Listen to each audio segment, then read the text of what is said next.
नगरिया सब बोलल चाहे एसपी यादव अखिलेश जी टोपी पहने लाल लाल रे साइकिल चले पूरा गांव गांव रे अखिलेश जी टोपी पहने लाल लाल रे साइकिल चले पूरा गांव गांव रे एसपी यादव जिंदाबाद जिंदाबाद जिंदाबाद मोहन मायावती जिंदाबाद जिंदाबाद जिंदाबाद अखिलेश यादव जिंदाबाद जिंदाबाद जिंदाबाद जौना गांव में लड़ेला लड़ाई एसपी यादव करेले सब कर सफाई राम खेलावन पूछे हाल चाल रे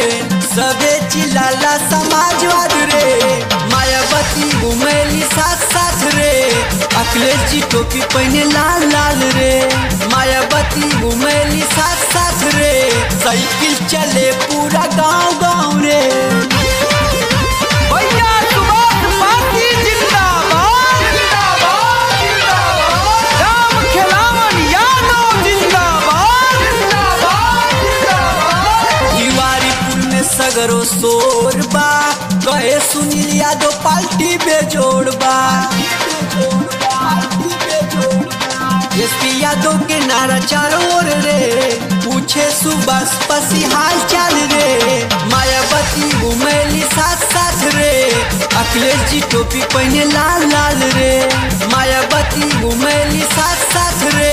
साइकिल चले पूरा गांव गांव रे लहर उठेला पूरा नगरिया सब बोलल चाहे एसपी यादव रे अखिलेश जी टोपी पहने लाल लाल